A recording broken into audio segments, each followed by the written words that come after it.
The mountains gave no mercy. They towered like broken teeth against the Afghan sky, jagged and unyielding.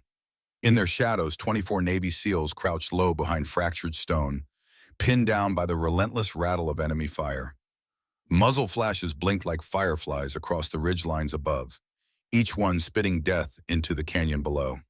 Captain Thomas Reeves pressed his helmet against cold rock, the radio crackling in his ear with those devastating words. Negative on air support. Weather too severe. You're on your own until dawn. His weathered face, etched with 56 years of hard living and harder fighting, betrayed nothing to the men who looked to him for leadership. But inside, something sank. Dawn was 7 hours away. The odds were brutal. 200 Taliban fighters held the high ground. His SEAL team was pinned down, ammunition running low. Reeves had survived Desert Storm and a dozen Black Ops since, but this felt different. The enemy had known exactly where they would be. This wasn't just an ambush. It was a trap. Hold positions, he growled into the comms. Conserve ammo. We dig in until dawn. But his eyes betrayed the truth. There was no holding, not against RPGs raining down from 4 directions, not against fighters who had the high ground locked tight. Private Reynolds, barely 25, whispered what they all were thinking. This is it, Captain. We're already ghosts. But ghosts don't bleed, and someone on that ridge was about to remind them all what real blood looked like. The first shot came from nowhere. A single crack echoed across the mountains, so unexpected that for a moment, both SEALs and Taliban fighters paused.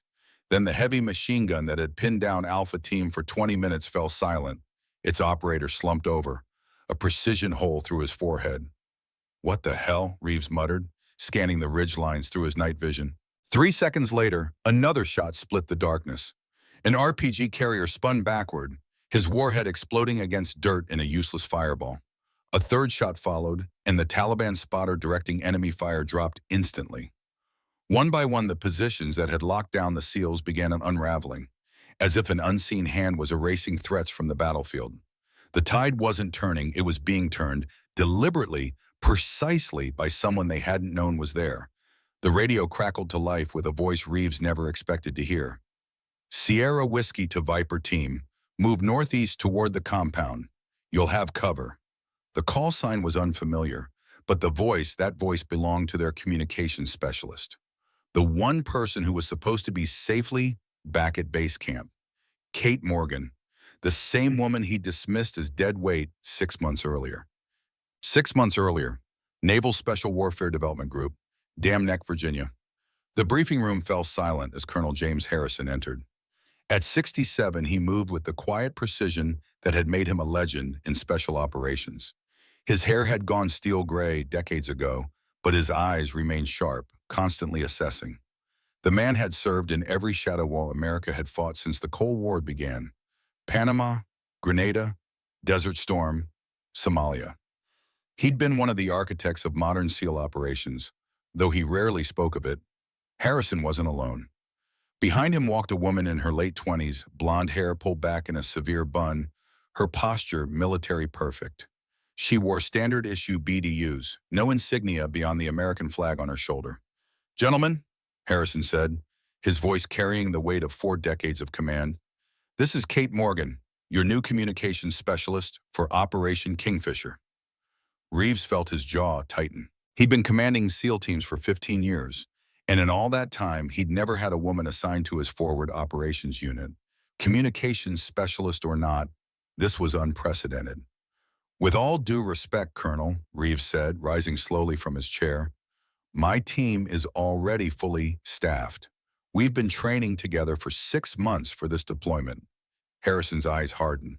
I don't recall asking for your opinion, Captain. The room temperature seemed to drop 10 degrees. Every SEAL present knew the history between these men, former teammates whose friendship had fractured during Operation Just Cause in Panama, 1989. They'd never spoken publicly about what happened, but the whispers had followed them for decades. Ms. Morgan comes to us with unique qualifications, Harrison continued. Olympic gold medalist in precision shooting, top of her class at Quantico, fluent in Pashto, Dari, and Russian. She'll be an asset. Reeves studied the woman. She stood unflinching under his scrutiny, her pale blue eyes giving away nothing. "This is a combat unit, Colonel," Reeves said flatly. "Not a social experiment. We operate in the most hostile environments on Earth." "I'm well aware of the environments you operate in, Captain." The edge in Harrison's voice could have cut steel. "I was commanding SEAL teams while you were still qualifying in buds." Kate Morgan stepped forward. "Captain Reeves," she said, her voice calm and measured, "I'm not here to disrupt your unit or prove a point. I'm here because I have skills your mission requires." Reeves noted her composure but remained unconvinced. "We'll see about that," he said. "Training starts at 1200 tomorrow. Don't be late." As the briefing dispersed, Lieutenant Commander Walker, Reeves' second-in-command, muttered under his breath, "Great, they're sending us Porcelain on a desert mission." The nickname stuck. By nightfall, the entire unit was calling her Porcelain, fragile, decorative, useless in the field. They had no idea what Kate Morgan was made of, but they would learn. Kate Morgan had grown up with the sound of gunfire in her ears. At 10 years old, while other girls collected dolls, she collected spent shell casings. Her father, William Morgan, had been a SEAL sniper with an almost supernatural gift for precision. On weekends, he would take her to private ranges in the Virginia countryside, teaching her the fundamentals of marksmanship with the patience of a born instructor. "Breathing is everything, Katie," he would say, adjusting her stance as she held a modified .22 rifle. "Slow your heart, feel the space between beats. That's when you squeeze, not pull, squeeze the trigger." Often James Harrison would join them, her father's mentor and closest friend. Harrison had been there for every milestone in Kate's life. He'd watched her grow from a shy child into a focused young woman with her father's steady hands and analytical mind. The memory that haunted her most came from when she was 13. Her father, preparing for deployment to Somalia, had taken her to the range one last time. "Promise me something, Katie," he'd said, his voice uncharacteristically serious. "Whatever happens, never leave your team behind.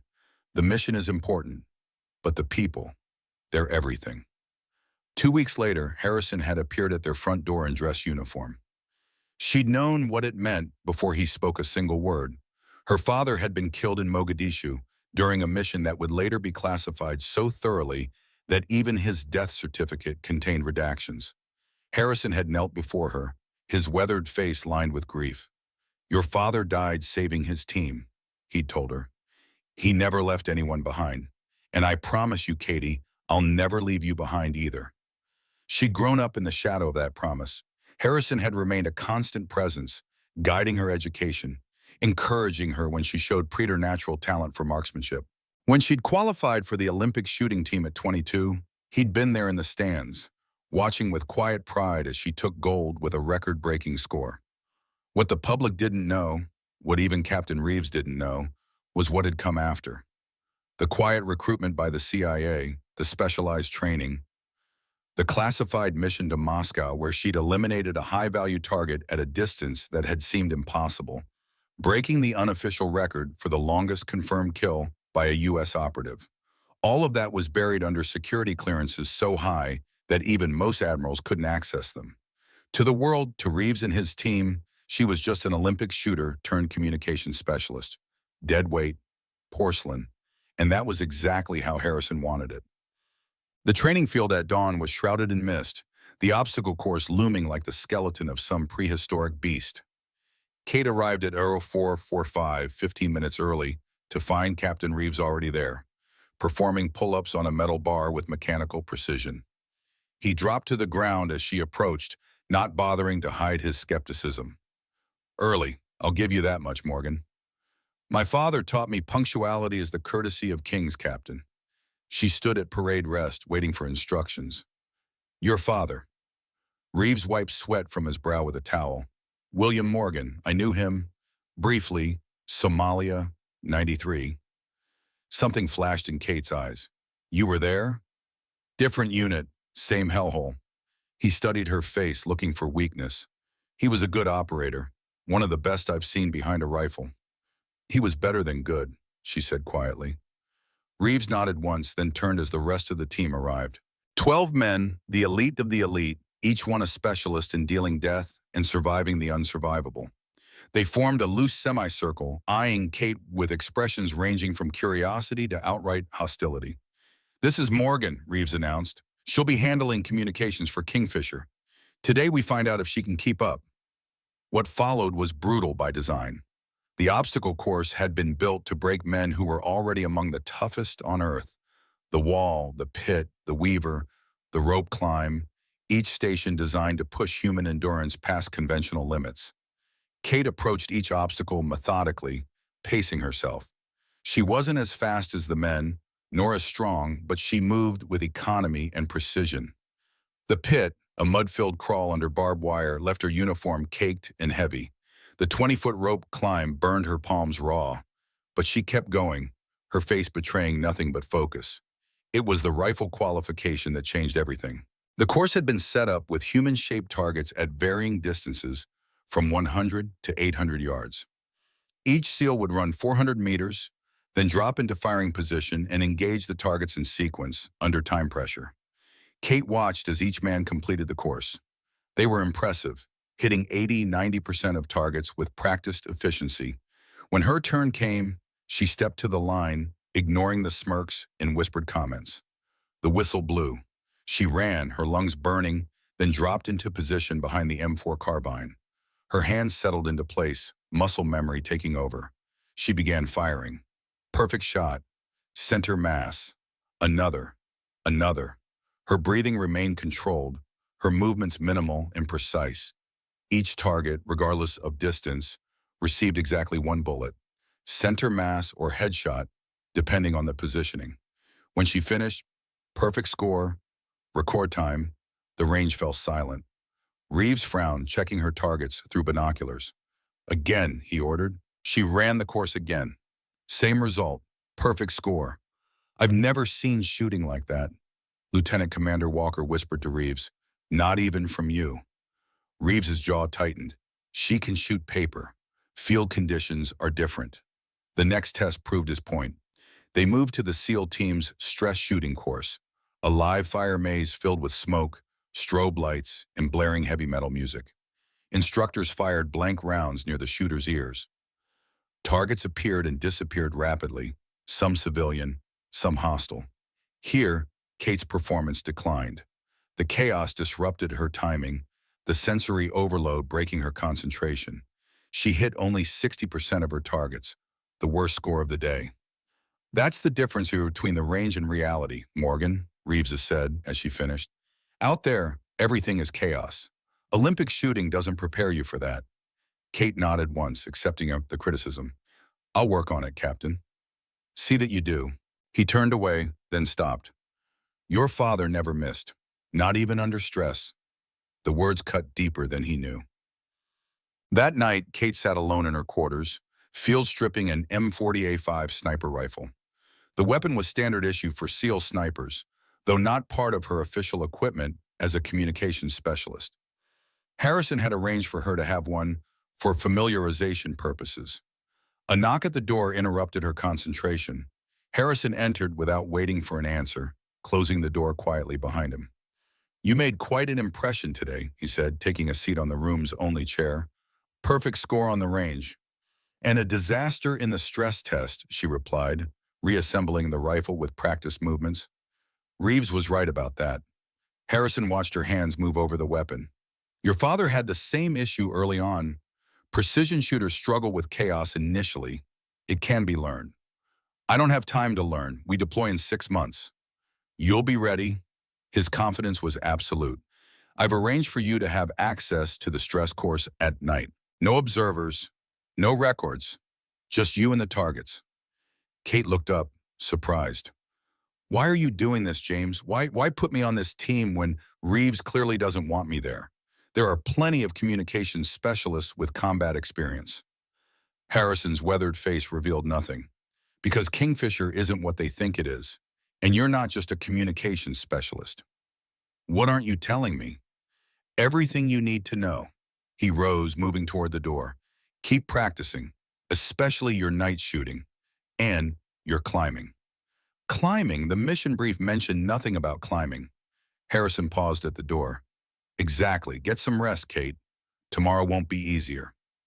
After he left, Kate sat motionless, the rifle forgotten in her lap. Harrison was playing a deeper game, using her as a piece on some invisible chessboard. The question was, who was he playing against?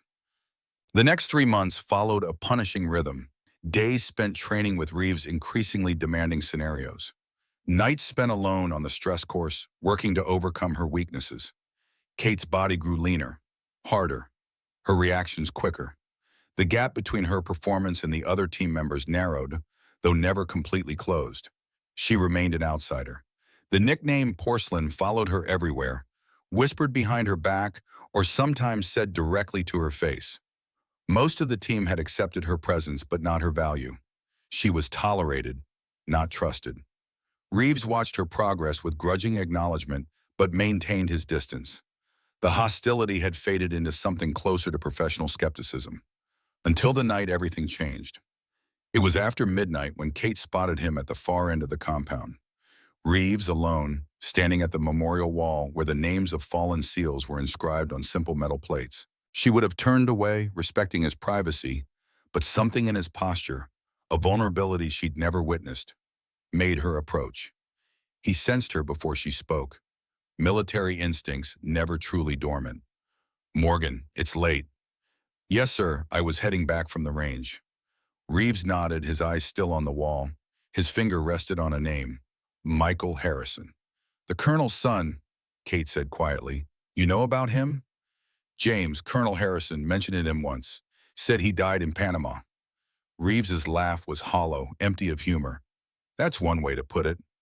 Silence stretched between them, filled only by the distant sound of waves breaking against the Virginia shoreline. Finally, Reeves spoke again, his voice lower, rough with memory. "We were a 5-man team. Harrison was in command. His son Michael was our point man. I was second. 2 others, Davis and Ramirez, rounded us out. Panama City, 1989, Operation Just Cause. We were tasked with extracting a high-value intelligence asset from a Noriega compound." He paused, his breathing measured. "The intel was bad. We walked into an ambush. Michael took the first hit. Critical but survivable with immediate evac. The asset was pinned down with him. Davis and Ramirez moved to provide covering fire while I got to Michael." Kate remained still, sensing she was hearing something few ever had. "Harrison made the call, ordered us to abandon Michael and the asset, prioritize the intelligence documents in the compound. Said the mission parameters had changed." His hand curled into a fist against the wall. "I refused. Told him I wasn't leaving his son to die. He pulled rank, threatened court-martial. While we argued, the enemy repositioned. Davis and Ramirez were killed trying to reach Michael's position." "And Michael?" Kate asked softly. "Bled out before we could reach him." Reeves finally turned to face her. "Harrison got his precious intelligence. Earned a commendation for it. 3 men died, including his own son, but the mission was a success. That's who you're following, Morgan. A man who will sacrifice anyone, even his own blood, for mission parameters." Kate absorbed this, her mind racing. It didn't match the James Harrison she knew, the man who had been like a second father to her. But she could see the truth in Reeves' eyes, feel it in the rawness of his voice. "Why are you telling me this?" "Because you need to understand who you're dealing with. Harrison didn't put you on this team for your communication skills. He wants something, and he's using you to get it." Reeves stepped closer, his voice dropping. "Whatever game he's playing, be careful. When the moment comes, and it will, he'll sacrifice you just as quickly as he did his own son." He walked away then, leaving Kate alone with the wall of the dead and questions she couldn't begin to answer. The next morning, Harrison found her at the rifle range practicing before dawn.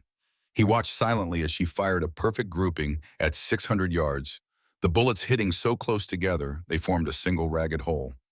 "Your father would be proud," he said as she lowered the weapon. Kate didn't turn around. "Would he? Or would he have left me behind too?" Harrison's silence told her everything. He moved to stand beside her, his face impassive in the dim light. "Reeves talked to you. About Panama. About Michael." Harrison nodded once. "I wondered when he would. Is it true? Did you leave your own son to die for the mission?" The old colonel's eyes remained fixed downrange. The truth is rarely simple in our line of work, Kate. Yes, I made the call to continue the mission despite Michael being hit. The intelligence we were after was time-sensitive. Locations of Noriega's weapon caches, details about Soviet advisors operating in Panama, information that saved hundreds of American lives. At the cost of three, yes, no hesitation, no defensiveness, just acknowledgement. Including my son, the hardest decision I've ever made. The weight of it never leaves. Kate studied him, looking for signs of deception or manipulation. She found only the same steadiness she'd always known in him. Why are you telling me this now? Because Reeves is right about one thing. I didn't put you on this team just for your communication skills. Operation Kingfisher is more complex than the briefings suggest. There are elements that have been compartmentalized, known only to me and certain intelligence agencies. What elements? Harrison finally turned to face her. The target we're extracting from Pakistan isn't just a nuclear scientist. He's a former Soviet weapons designer who defected with information about a portable nuclear device, a suitcase nuke, that went missing after the USSR collapsed. We have intelligence suggesting it's now in Taliban hands, possibly being prepared for transport to America. Kate felt her breath catch. And the communications specialist role? A cover. Your real purpose will depend on how the operation develops. He placed a hand on her shoulder. I need someone I can trust absolutely. Someone with your particular skills.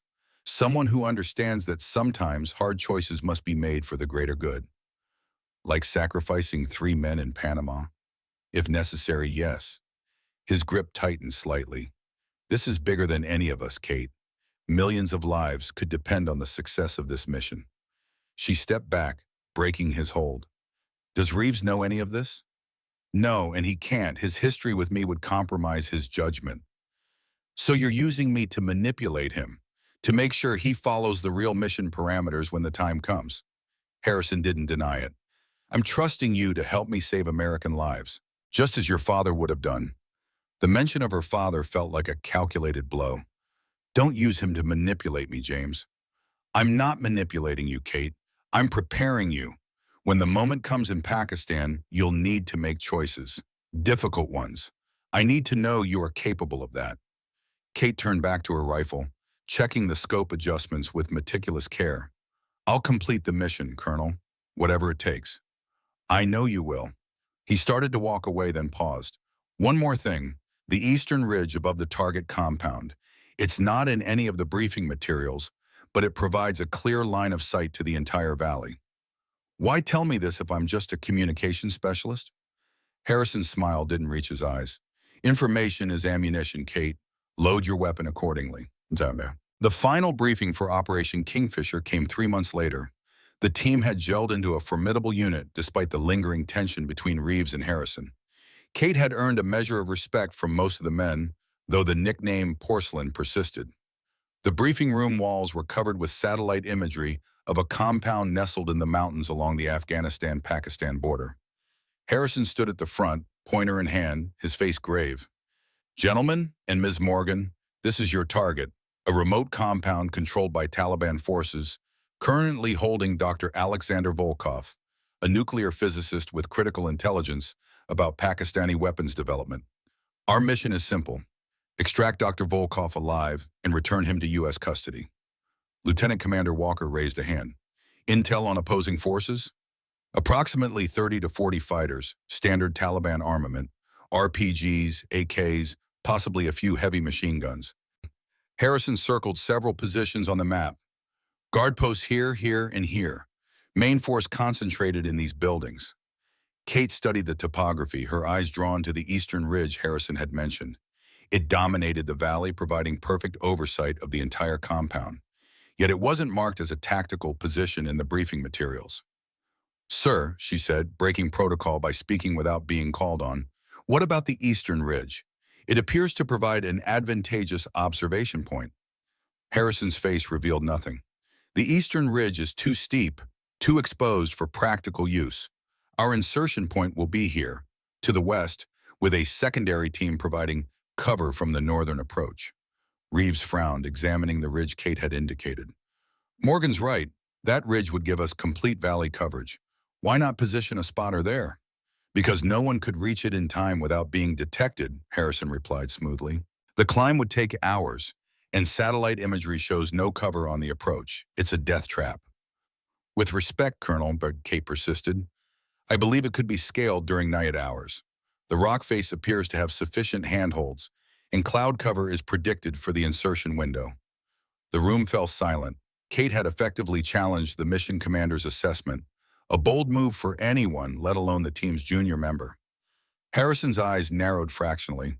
An interesting theory, Morgan, but unnecessary. The plan, as outlined, provides sufficient coverage without exposing any team member to such risk. And if things go sideways, Reeves asked, his tactical mind clearly considering the possibility. Having eyes on that ridge could be the difference between success and failure. The plan is sound, Captain, Harrison said with finality. We insert at 0200 local time, 2 teams. Alpha team secures the perimeter. Bravo extracts the asset. Communications will be maintained through the forward base station, which Morgan will operate. And there it was. Kate would be kept safely away from the action, manning the radios from a distance. Exactly as expected, exactly as she'd been trained for, officially. The rest of the briefing covered extraction protocols, code words, and contingency plans. Throughout it all, Kate felt Reeves watching her, his expression thoughtful. After they were dismissed, he caught up to her in the corridor. That ridge bothers you, he said without preamble. It should bother you too, Captain. It's the perfect overwatch position, and we're ignoring it. Reeves nodded slowly. Harrison's hiding something. This mission, it doesn't add up. A Pakistani nuclear scientist wouldn't be held in a remote Taliban compound. He'd be in a government facility in Islamabad or Karachi. Maybe he defected. Maybe he has information both sides want. Maybe. Reeves wasn't convinced. Whatever the truth is, we're not getting it, which means we need to be prepared for anything. He lowered his voice. When we deploy, stick to protocol, but keep your eyes open. If things go south, I need to know I can count on you. Kate met his gaze steadily. You can, Captain. Whatever happens. For the first time since she'd joined the team, Reeves looked at her without skepticism or judgment. Just professional assessment. I believe you, Morgan. Let's hope we don't have to test it. The C-17 transport plane's engines droned as it crossed the Atlantic. Inside, the SEAL team ran through final equipment checks, each man focused on his own preparations. Kate sat apart, ostensibly reviewing communications protocols, but actually contemplating the conflicting agendas at play. Harrison believed the mission involved a suitcase nuclear device. Reeves suspected they weren't getting the full story, and Kate was caught between them, carrying secrets from both sides. Harrison approached, taking the seat beside her. All set with the communications gear? Yes, sir. Primary and backup systems checked and operational. He nodded, then said quietly, remember our discussion about hard choices, Kate. Things may not go according to the briefing. If that happens, I'm counting on you to make the right call. And what call is that exactly? Harrison's voice dropped further. The Eastern Ridge. If the opportunity presents itself, take it, but only if absolutely necessary. Before she could question him further, he rose and moved away, leaving her with cryptic instructions and a growing sense of unease. Hours later, Reeves found a moment to speak with her privately. Morgan, a word. They moved to the rear of the aircraft, away from the others. Reeves handed her a small package. Specialized communications equipment, secure frequency, encrypted. If standard comms fail, use this. Direct line to me bypasses the chain of command. Kate stared at the device. Sir, this isn't standard protocol. Neither is whatever game Harrison is playing. His eyes were hard. I've been in this business too long not to recognize when intelligence is being manipulated. If things go sideways out there, I need a direct line to every asset, including you. You think the colonel is setting us up? I think he's pursuing an agenda that may not prioritize team survival. Reeves checked to ensure they weren't being observed. Panama taught me a lesson I never forgot. Always have a backup plan when working with James Harrison. Kate slipped the device into her gear. Understood, Captain. The aircraft began its descent into Bagram Air Base. As the team prepared for landing, Kate caught a final glimpse of Harrison watching her from across the plain, his expression unreadable. Whatever Operation Kingfisher truly was, she was now caught between two strong-willed commanders with decades of mistrust between them. And somewhere in the mountains ahead, whatever secret they were really hunting waited to be uncovered. The wheels touched down on Afghan soil. The mission clock had started. Forward Operating Base Chapman huddled against the Afghan mountains like a fortress from another age. Here, at the edge of American influence, the rules of engagement grew murky, and operations often existed in the shadowy realm between official and deniable.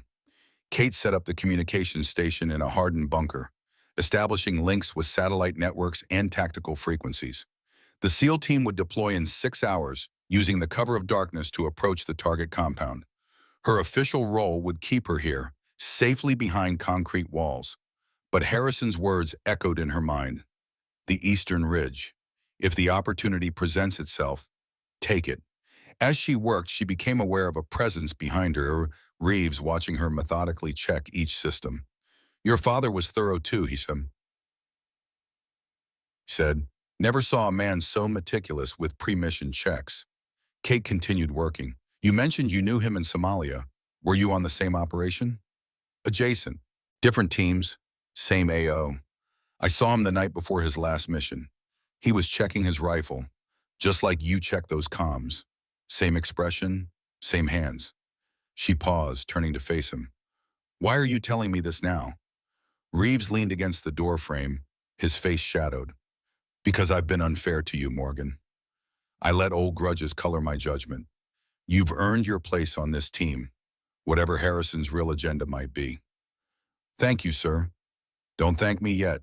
His voice hardened. Something's wrong with this operation. The intelligence, the timing, the target, none of it fits standard protocol. And now we've received updated intel that there may be significantly more hostiles than initially reported. How many more? Intercepts suggest possibly over 100 fighters converging on the compound in the next 24 hours. Kate felt her blood chill. Have you told Colonel Harrison? I have. He insists we proceed as planned. Says the window of opportunity is closing. Reeves stepped closer. I've requested postponement until we can get air support guaranteed. He refused. What are you going to do? Follow orders. For now. His eyes met hers, searching. But I need to know where you stand, Morgan. If things go bad out there, if we have to make hard choices, who are you with? The question hung between them. Laden with history she'd had no part in, but now found herself entangled with. Kate thought of her father, of Harrison's mentorship, of Reeves' warnings. I'm with the team, Captain, she said finally. Whatever happens, I won't leave anyone behind. Something in Reeves' expression softened almost imperceptibly. Your father said those exact words to me once, in Somalia. He straightened, military bearing returning. Get some rest before deployment. You'll need it. After he left, Kate sat motionless at her station, weighing her options. The Eastern Ridge loomed in her mind like a prophecy waiting to be fulfilled. Harrison wanted her there, had been preparing her for it all along. But why? What did he expect to happen that required her specific skills in that specific location? Her hand brushed against the Barrett M82A1 sniper rifle that had mysteriously appeared among her gear during transport, another of Harrison's manipulations. A weapon she had no official reason to carry as a communications specialist, yet one she'd trained with extensively. The pieces began falling into place. Harrison expected the mission to fail, expected the team to be overwhelmed by superior numbers, and he wanted her in position to do what? Ensure the primary objective when everything went to hell? Kate checked her watch. 4 hours until deployment, time enough to make preparations of her own. She gathered specialized gear, climbing equipment, extended ammunition, night vision, survival essentials. Everything she would need for a solo mission to the Eastern Ridge. If Harrison wanted her there, she would go, but on her terms, not his. As the sun set over the Afghan mountains, Kate Morgan prepared for war. Not the war they had briefed, but the one she now understood was coming. A war where she would be the unknown variable, the hidden guardian watching over men who didn't know they needed protection. Her father's voice seemed to whisper in her ear, Never leave your team behind. She wouldn't, whatever it took. The night air bit with mountain chill as the SEAL team prepared for deployment. 24 men checking weapons, adjusting equipment, each focused on the dangerous hours ahead. Kate maintained her position at the communication station, ostensibly preparing for her role in supporting the mission from base. Colonel Harrison entered the bunker, his face grim in the blue light of the tactical displays. Final communications check, Morgan. Everything operational? Yes, sir. All systems green. I have clear channels to both Alpha and Bravo teams. Harrison nodded, then lowered his voice. The situation has evolved. Latest intelligence suggests the target may be moved within the next 12 hours, and enemy forces are larger than initially reported. Captain Reeves mentioned that, sir. Did he? Harrison's eyes narrowed slightly. Did he also mention his request to abort the mission? His lack of confidence in the plan? He expressed concerns about the intelligence, sir. Harrison's expression hardened. Reeves is a good tactical commander, but he doesn't see the bigger picture. What we're pursuing is worth the risk. A suitcase nuclear device, potentially in transit to American soil as we speak. Harrison checked his watch. The teams deploy in 30 minutes. Once they're gone, I'll be coordinating with Langley from the command center. He placed a hand on her shoulder. Remember what we discussed about the Eastern Ridge? Sir, with all due respect, that ridge would take hours to reach. By the time I got there, the operation would be well underway. Perhaps, his eyes held hers, but if things go wrong, having someone in that position could make all the difference. After Harrison left, Kate completed her final preparations. Beneath her standard communications gear, she wore a tactical harness designed for mountain operations. The Barrett rifle was disassembled and hidden in a specialized pack, everything ready for the contingency only she and Harrison seemed to expect. The SEAL team departed at 0100 hours, 2 helicopters lifting into the darkness. Kate maintained communications protocol, tracking their progress through the mountainous terrain. From her station, she could hear the terse exchanges between team members, the professional shorthand of men preparing for combat. At 01:30, when the command center's attention was focused on the approaching insertion, Kate slipped away from her station. The communications system would continue to function automatically for basic traffic, enough to maintain the illusion of her presence for some time. She moved through the shadows of the base, avoiding patrols, using the skills Harrison himself had helped her develop. The eastern perimeter had a blind spot where the floodlights didn't quite overlap. She slipped through it like a ghost, disappearing into the Afghan night. The eastern ridge loomed before her, a wall of stone knives against the star-filled sky.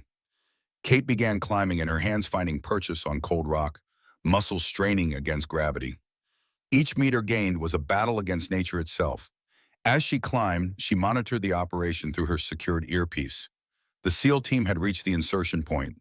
Alpha team was establishing a perimeter. Bravo was advancing toward the compound.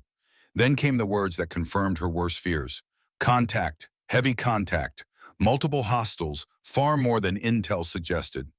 The sound of gunfire carried across the mountains, both through her earpiece and faintly on the night air.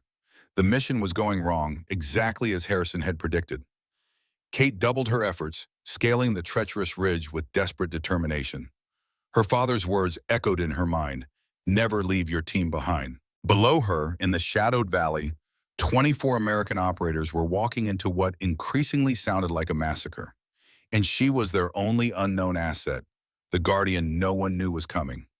The ridge seemed to stretch endlessly upward, each handhold a victory, each slip a near disaster. But Kate Morgan kept climbing, driven by a promise made long ago and the knowledge that without her, those men might never see dawn. The mountain gave no mercy. Kate's muscles screamed as she scaled the eastern ridge, each handhold a victory against gravity and time. Sweat froze against her skin despite the exertion, the Afghan night bitter with mountain chill. Below, gunfire erupted in staccato bursts, muzzle flashes painting the valley in brief, violent illumination. Through her earpiece, chaos unfolded. Heavy fire from the North Ridge.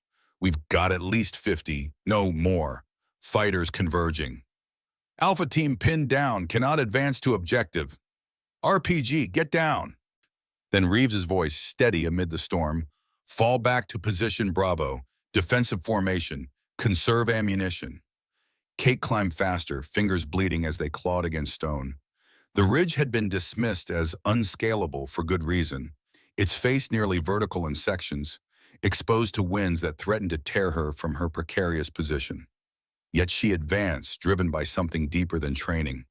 Below her, men she'd grown to respect were dying, caught in a trap that had been waiting all along. "Harrison," she whispered through gritted teeth, "what game are you playing?" The communications gear in her ear crackled with another transmission, this one on the secure channel Reeves had given her. "Morgan," his voice was tight, controlled despite the circumstances. "Comms base reports you are not at your station." "Where are you?" She hesitated, then tapped her response. "En route to alternate position. Eastern Ridge." Silence stretched for several seconds, broken only by distant gunfire. "Understood," Reeves finally replied. "We're in a bad situation here. Intel was completely wrong, facing approximately 200 hostiles, well-equipped. They were waiting for us." "Status of the team?" "3 wounded, none critical yet. We've pulled back to defensive positions, but we're surrounded. No extraction possible until daylight at earliest." Kate pulled herself onto a narrow ledge, gasping for breath. "And the target, Dr. Volkov?" "Negative contact. Building was empty when we breached. This whole thing feels like a setup," Kate finished for him. "Affirmative. Harrison has gone silent since the ambush began. Command says he's in conference with higher-ups." Of course he was. Whatever Harrison's true objective, the unfolding disaster was likely part of his calculation. Kate had seen enough of his strategic mind to know he always played several moves ahead. She reached a relatively stable outcropping and took a moment to assemble her rifle. The Barrett M82A1 came together in her hands with practiced precision. Through the advanced scope, the valley below transformed from chaotic shadows to a detailed battlefield. She could see the SEAL positions, the enemy fighters moving like ghosts between stone structures, the flash of weapons. "I have overwatch," she reported to Reeves. "Eastern Ridge secured." His reply carried the first hint of hope since the mission began. "Can you provide support?" Kate settled into position, controlling her breathing as her father had taught her. "Affirmative. Stand by." Through her scope, she identified the most immediate threat, a heavy machine gun position hammering Alpha Team's location. The gunner was well protected behind sandbags, visible only when he shifted position to adjust his fire. Kate calculated distance, 876 meters. Wind speed, approximately 12 knots from the northwest. Temperature, near freezing. Elevation difference, 340 meters. Her mind processed the variables automatically, making adjustments to her scope and position. She exhaled slowly, finger curling around the trigger. The Barrett roared, its massive recoil absorbed by her braced position. Through the scope, she watched the heavy gunner slump forward, a precision shot through his exposed shoulder area. The machine gun fell silent. "Target down," she reported calmly. Below, she could almost feel the SEAL team's confusion. Where had that shot come from? Who was providing overwatch that hadn't been part of the mission plan? "Morgan?" Reeves's voice held disbelief. "That was you?" "Affirmative. I count approximately 35 hostiles visible from my position, multiple heavy weapons emplacements. They have the compound surrounded in a standard ambush formation." A pause, then, "I thought you were communications support." Kate almost smiled despite the circumstances. "I am. I also happen to be a very good shot." Halfway across the world, in a secure room beneath Langley, Virginia, Colonel James Harrison stood before a wall of screens displaying real-time satellite imagery of the unfolding disaster in Afghanistan. Beside him, CIA Deputy Director Warren Clark watched with cold detachment. "Your men are surrounded, Colonel," Clark observed. "Extraction appears unlikely before morning, if at all." Harrison's face remained impassive. "They're SEALs. They'll hold." "And the primary objective?" "Proceeding exactly as planned." Clark's eyebrows lifted. 200 Taliban fighters weren't part of the plan. "No," Harrison conceded, "but they're a useful complication. The heavier the resistance, the more believable the scenario." "And Morgan? So you're saying will she make it to position?" Harrison checked a separate display showing a small blinking dot, Kate's tracking device, now positioned exactly where he'd intended all along. She's already there. Remarkable. Clark studied the tactical display with newfound interest. You were right about her capabilities.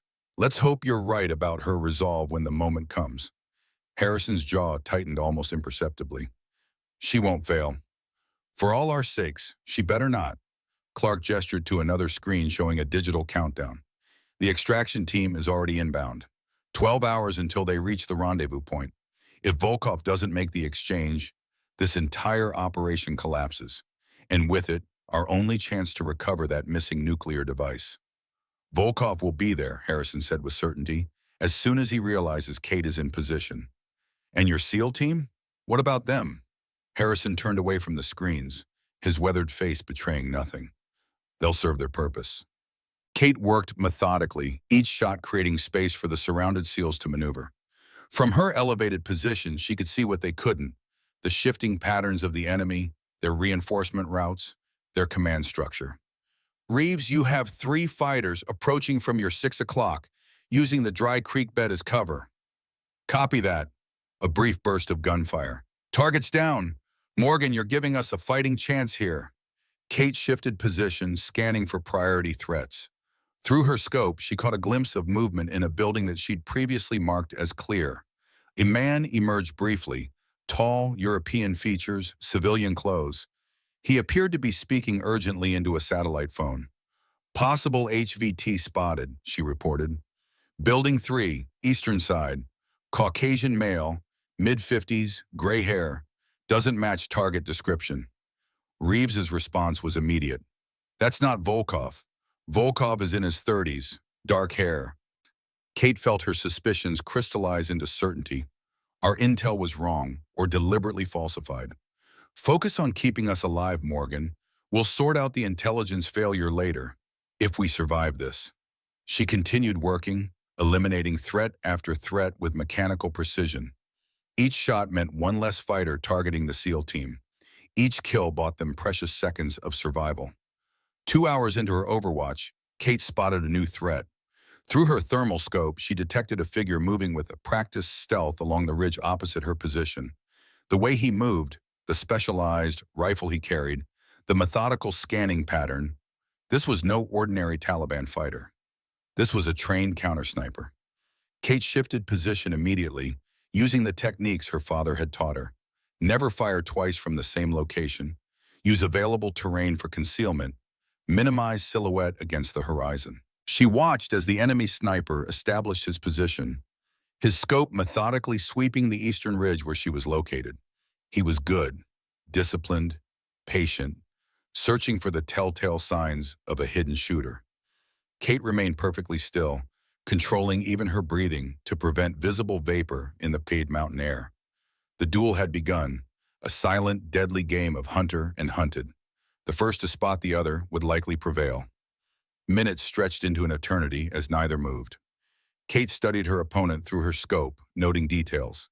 His equipment was Russian-made but not standard issue, the specialized modifications of a professional. His technique was textbook Spetsnaz, the Russian special forces known for their exceptional snipers. What was a Russian-trained sniper doing with Taliban fighters?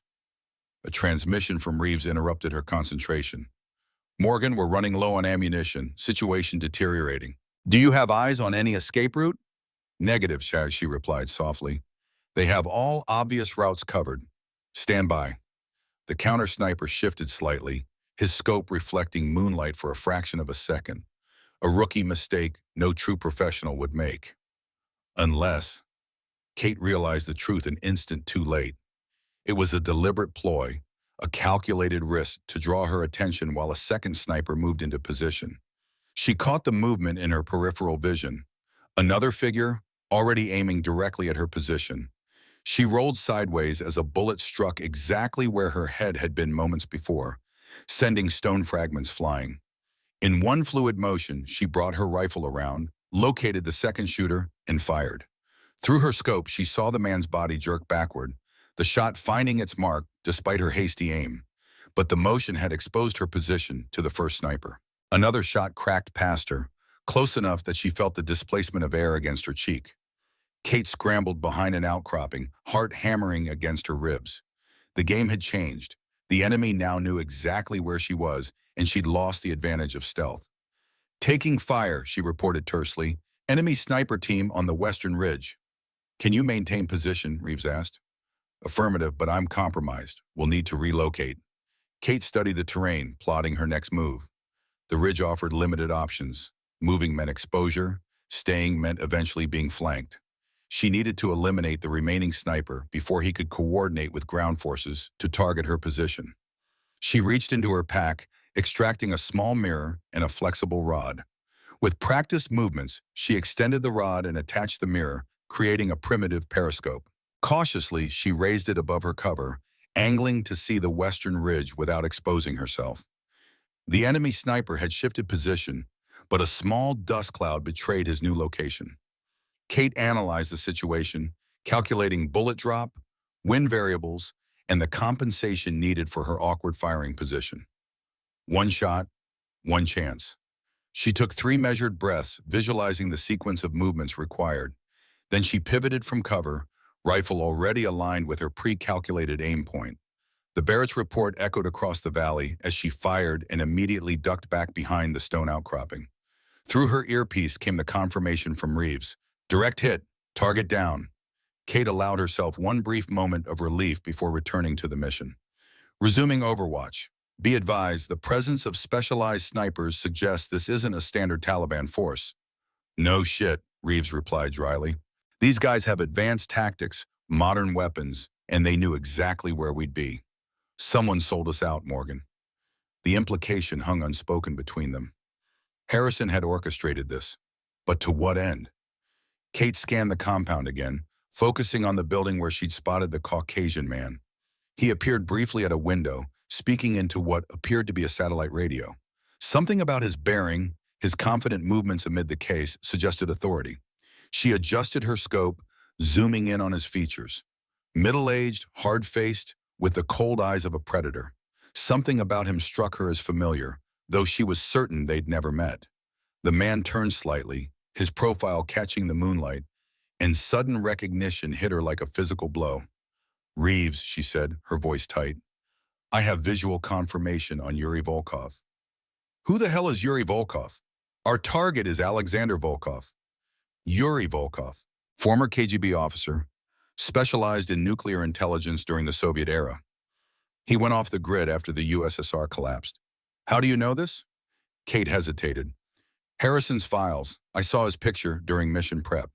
Another lie. She knew Volkov from her classified CIA training, from the dossiers of high-value Russian intelligence assets still operating in the field. His presence here confirmed her worst suspicions. This was never about extracting a defecting scientist. It was about something far more dangerous. "What's a former KGB officer doing with the Taliban fighters?" Reeves asked. "I don't know," Kate replied, though she was beginning to piece it together. "But I bet it connects to the real reason we're here." As if to punctuate her statement, an explosion rocked the valley below. One of the SEAL positions had taken a direct RPG hit. "Man down! Man down! Walker's hit bad!" Kate watched in horror as the team's second-in-command was dragged to cover, his body limp. The situation was deteriorating rapidly. "Morgan," Reeves' voice had taken on a new urgency. "If you have any bright ideas, now would be the time." She studied the battlefield, calculating options.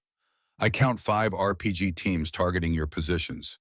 If I can eliminate them, you might have a window to reposition to the northeastern ravine.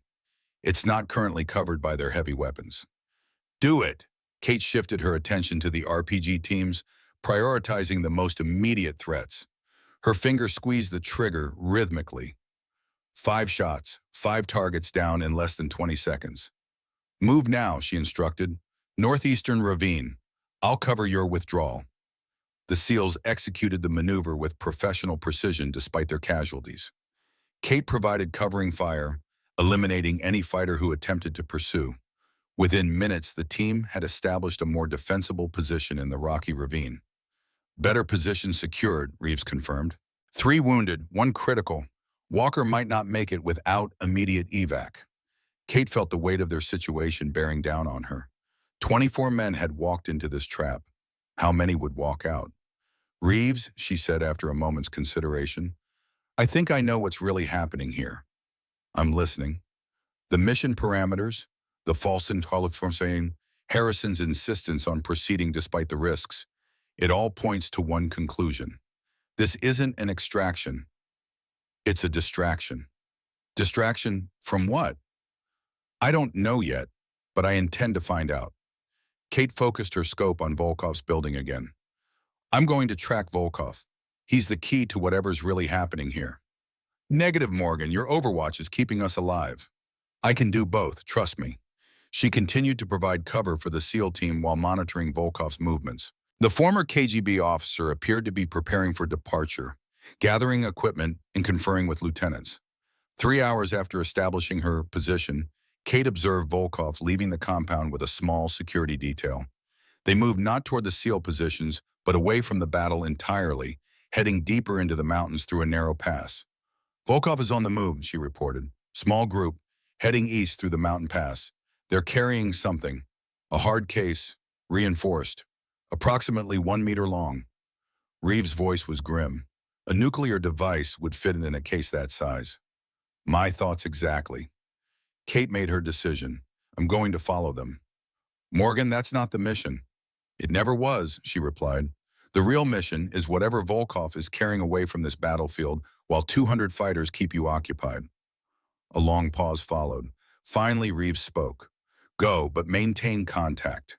And Kate, be careful. This whole operation stinks of a sacrifice play.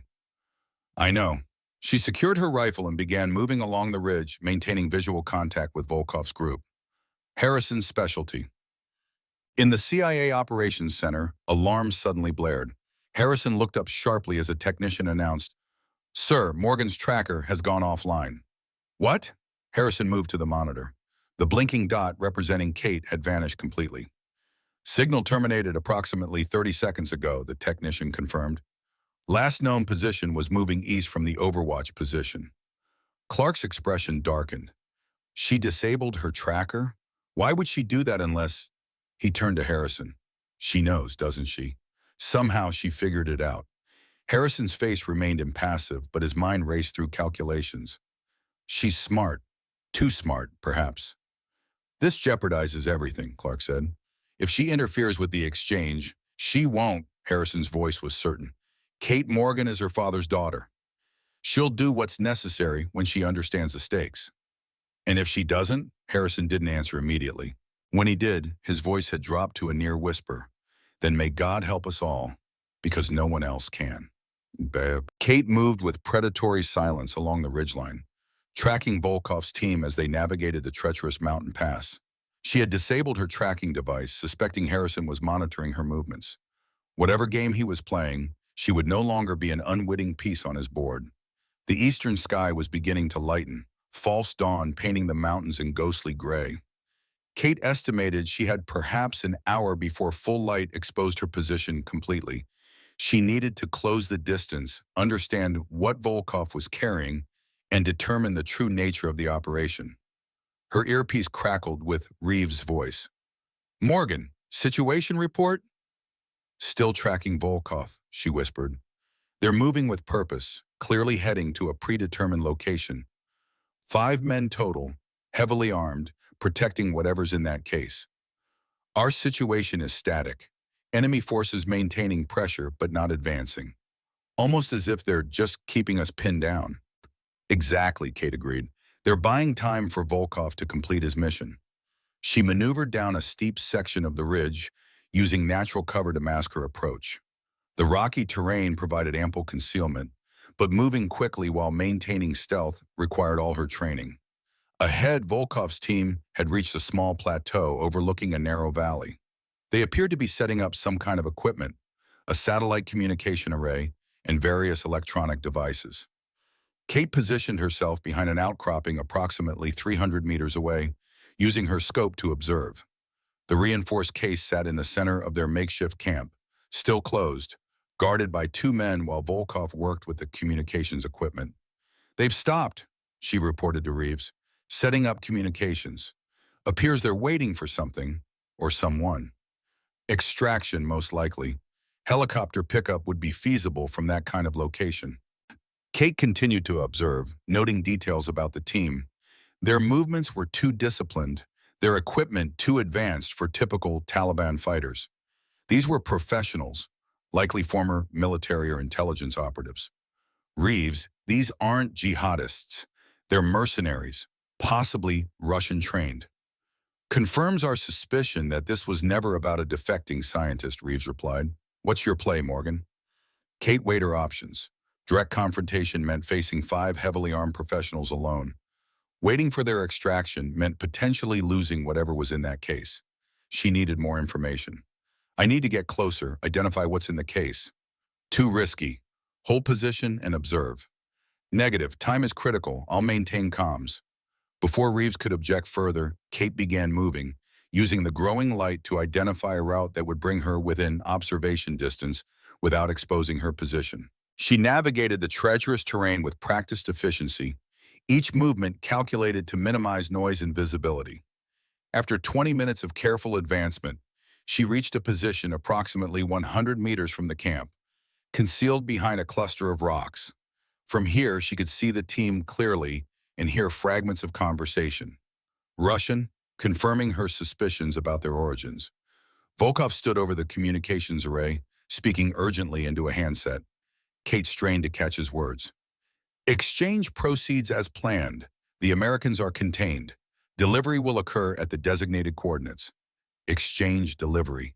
The words sent a chill through Kate's body. This wasn't just about stealing a nuclear device. It was about transferring it to someone else. Movement caught her attention.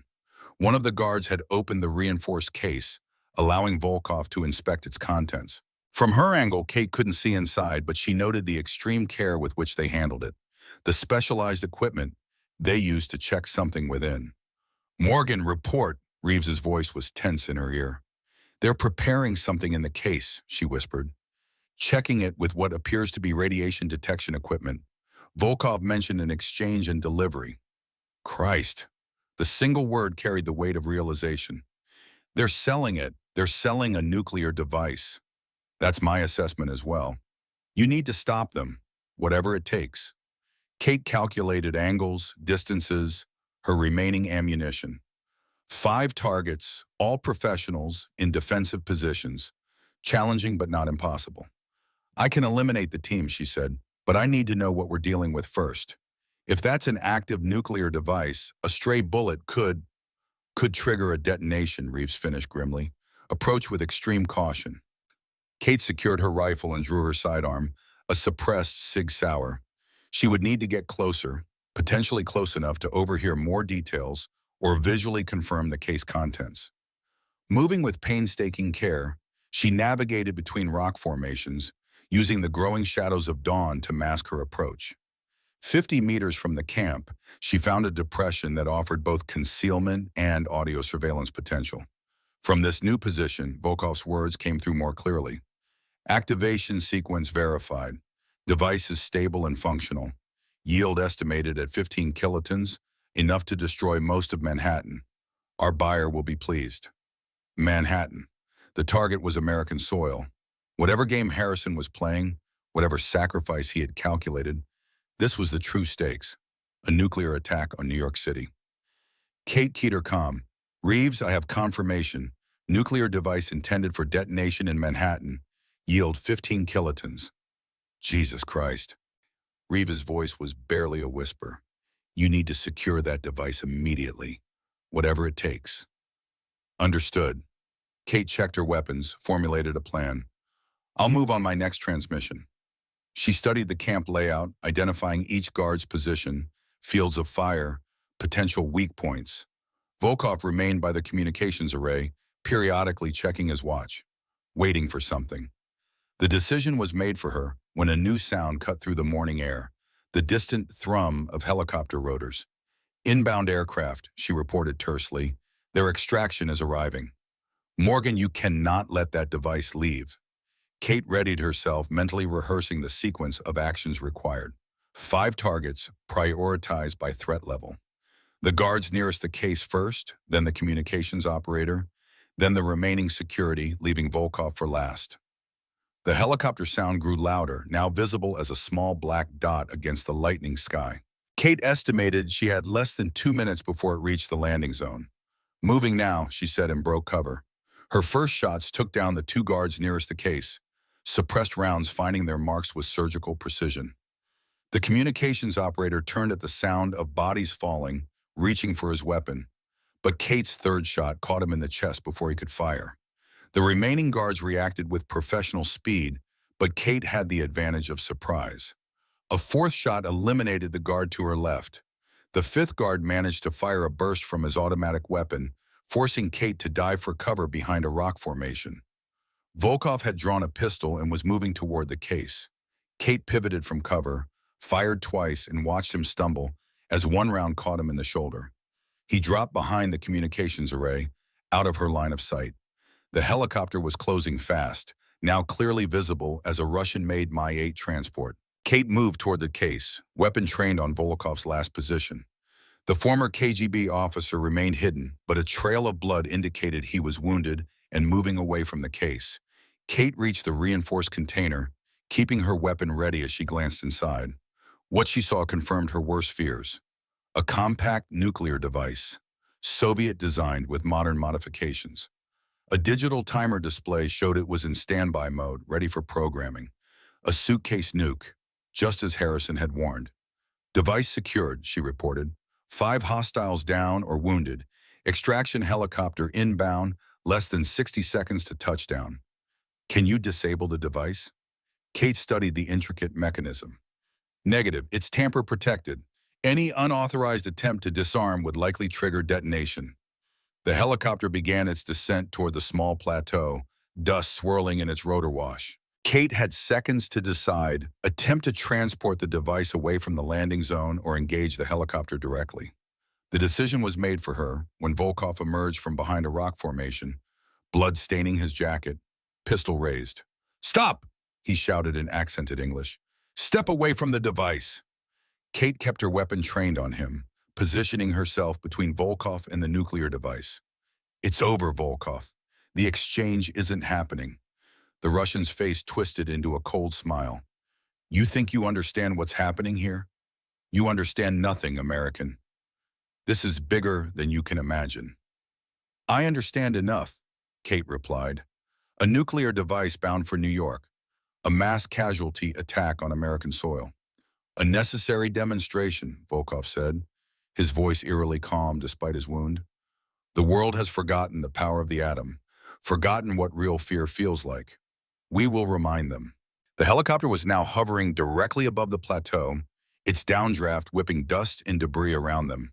Kate maintained her aim on Volkov, calculating her options as a rope ladder descended from the aircraft's side door.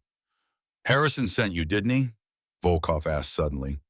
"The old cold warrior, always 3 steps ahead. Tell me, did he tell you about your father?" Kate's concentration wavered momentarily. "What about my father?" Volkov's smile widened. "William Morgan, Somalia, 1993. A mission to capture a Russian arms dealer, me. Your father led the team sent to kill me." "You're lying. Ask yourself why Harrison has kept you so close all these years. Why he trained you personally. It wasn't out of kindness, American. It was to create a weapon. You pointed at me." The helicopter settled lower, now just 20 feet above the ground. Men with rifles appeared in the open door, preparing to provide covering fire for Volkov's extraction. "Harrison knew I would resurface eventually," Volkov continued. "He's been planning this for decades.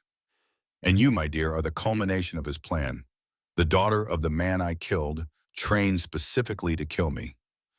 Kate's mind raced through implications, connecting dots she'd previously missed. Harrison's personal interest in her development, the specialized training, the convenient assignment to this mission. "Even if that's true," she said, steadying her aim, "it changes nothing. I won't let you leave with that device." "You have no choice," Volkov gestured toward the nuclear case. "The device is already armed, a dead man's switch. If my heart stops, it detonates.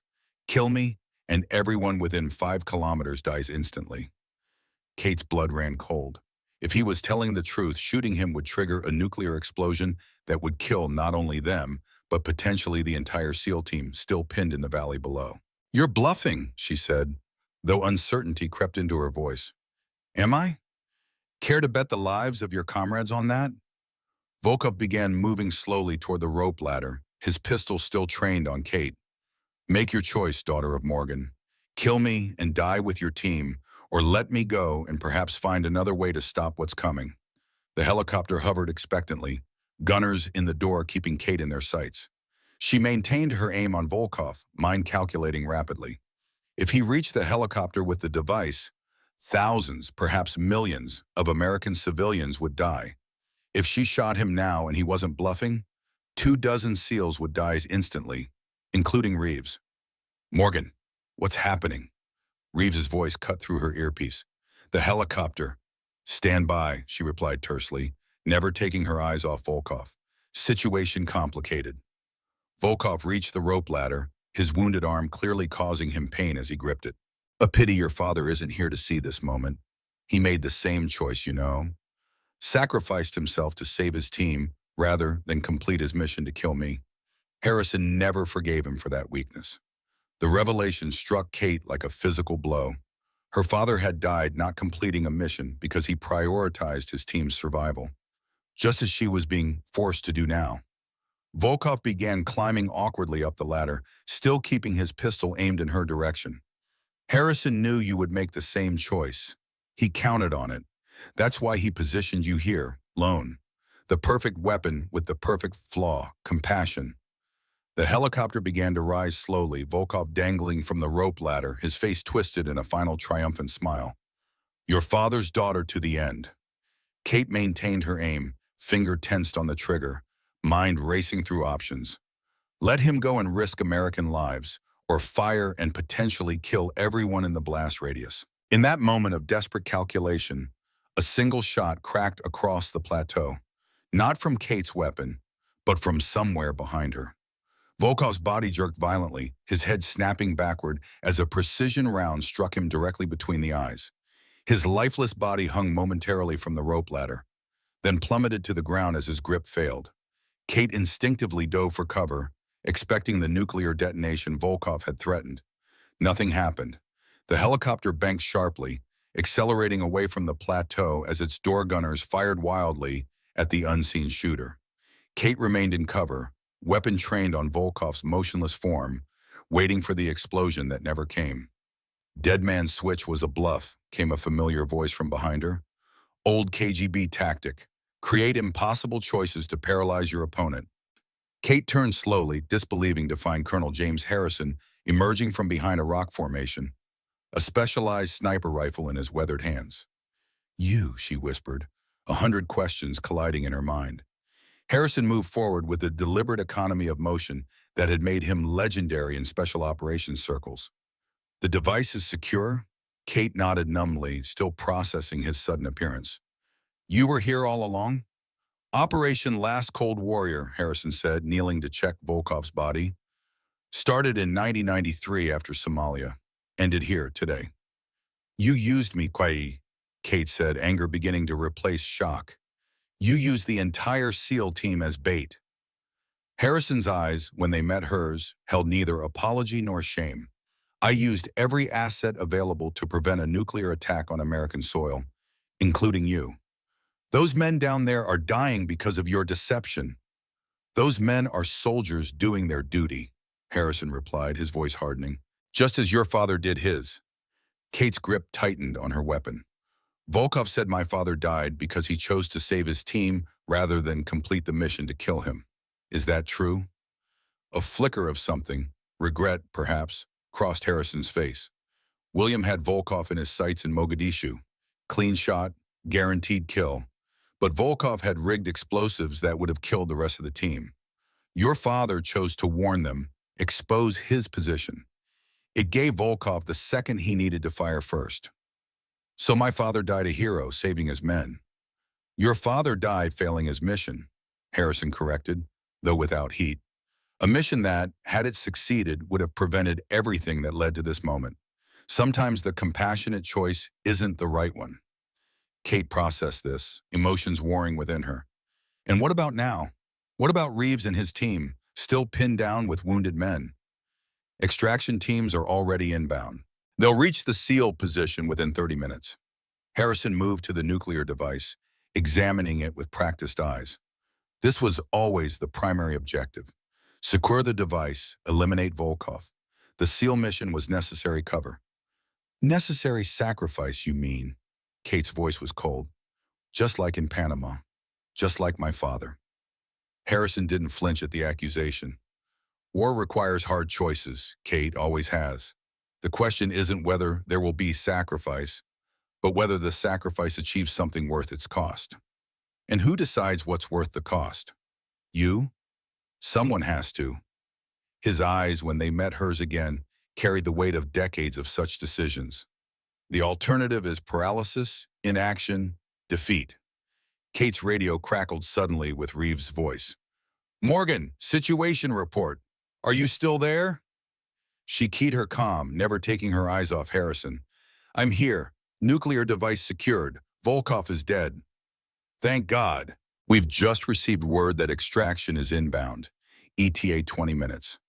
Copy that. Be advised, Colonel Harrison is with me. He assisted with the situation here. A long pause, then Reeves' voice, tight with controlled fury. Understood. We'll discuss his assistance when we're all safely extracted. Harrison seemed unconcerned with Reeves's evident anger. He secured the nuclear device, closing and sealing the reinforced case with practiced movements. CIA extraction team will take custody of this, he said, indicating the case. You'll be debriefed back at base, then returned to your official communications role for the after-action reports. And the truth about Volkov, about my father, about this entire operation? Harrison straightened, fixing her with a steady gaze. The truth, Kate, is that you prevented a nuclear attack on American soil. The rest is classified. Kate felt something harden within her. Not good enough, James. These men deserve to know what they were really fighting for, what they bled for. I deserve to know the whole truth about my father.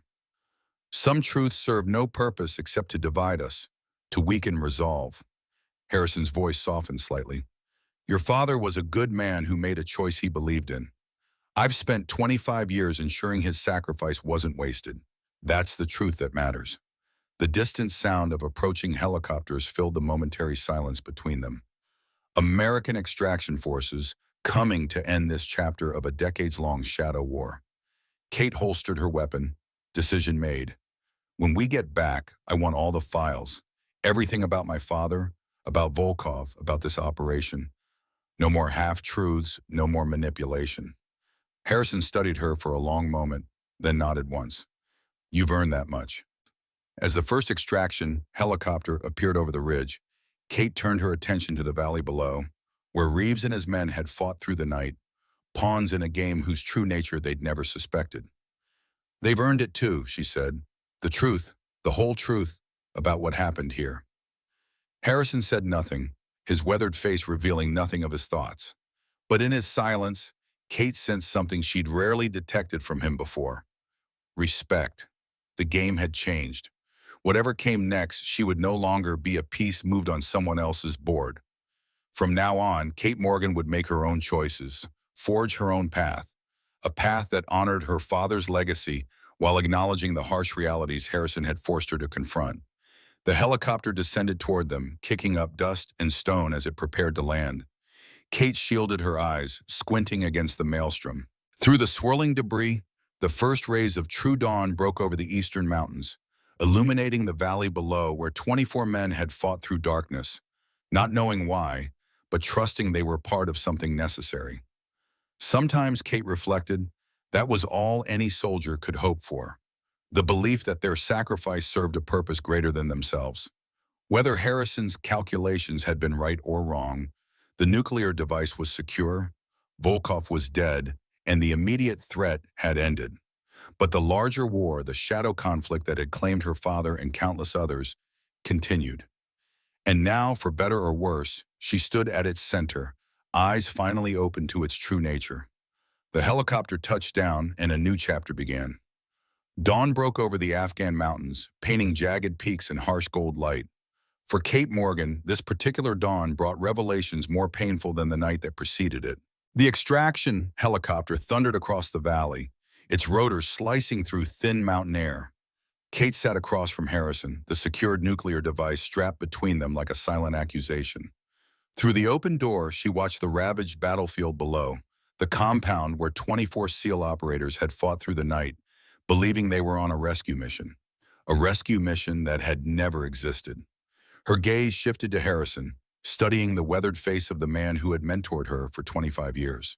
The consummate cold warrior, forged in an era when victory was measured in secrets kept and lives balanced like equations on an invisible ledger. His expression revealed nothing, eyes fixed forward, military posture perfect despite his 67 years. "You used them," she said finally, her voice barely audible above the rotor noise. "You used me." Harrison met her gaze, neither apologetic nor defensive. "I deployed assets according to mission parameters." Assets. The word tasted bitter. "Those are men down there, men who trusted the intelligence you provided. Men who volunteered to serve knowing the risks." His voice remained even. "The device is secure. Volkov is eliminated. The mission was successful." "At what cost?" Harrison's gaze returned to the horizon. "At whatever cost necessary." The radio crackled with updates from the second extraction team. 3 SEALs seriously wounded, including Lieutenant Commander Walker, who remained in critical condition. The others were battered but alive, being evacuated from what the official report would call an intelligence gathering operation that encountered unexpected resistance. A sanitized lie to cover a calculated sacrifice. The helicopter banked sharply, beginning its descent toward Forward Operating Base Chapman. Below, medical teams waited on the tarmac, ready to receive the wounded. Another helicopter had already landed, disgorging the first wave of injured SEALs. Kate caught a glimpse of Reeves directing the evacuation, his uniform torn and bloodied, but his command presence undiminished. "He'll never forgive you," she said, nodding toward Reeves. "Neither will I." Something flickered across Harrison's face. Not regret, perhaps, but acknowledgement. Forgiveness was never part of the calculation. The helicopter touched down with a bone-jarring thud. Harrison immediately secured the nuclear device, summoning waiting CIA personnel with a brisk hand signal. Within moments, the reinforced case was transferred to an armored vehicle under heavy guard. Kate stepped onto the tarmac, the morning heat already building despite the early hour. Across the landing zone, her eyes met Reeves. Even at a distance, she could see the mixture of relief, anger, and betrayal in his expression. He had pieced together enough to understand the broad strokes, that his men had been sacrificed for a different objective entirely. Before she could move toward him, Harrison's hand closed around her upper arm. "Debrief. Now. Then medical check. The team will be attended to." His grip remained firm. "The operation isn't complete until all assets are secured and debriefed." She allowed herself to be guided toward the command bunker. Some confrontations were better held away from public view, and the reckoning that was coming would shake foundations built over decades. Inside the climate-controlled confines of the secure communications room, Harrison sealed the door and engaged privacy protocols. Surveillance cameras powered down, recording devices disconnected. Whatever happened next would exist only in their memories. Kate moved to the center of the room, her posture combat-ready despite her exhaustion. "Start talking. Everything. My father, Volkov, the real purpose of this operation." Harrison studied her for a long moment, calculation evident in his eyes. Then he seemed to come to a decision. "Operation Watchmaker," he began, his voice taking on the cadence of formal briefing. "Initiated in 1991 after intelligence confirmed that 6 portable nuclear devices had gone missing during the Soviet Union's collapse. 5 were recovered through various means. The 6th remained unaccounted for until 3 months ago, when our assets intercepted communications from Yuri Volkov indicating he had obtained the device and intended to sell it to non-state actors for deployment against an American target."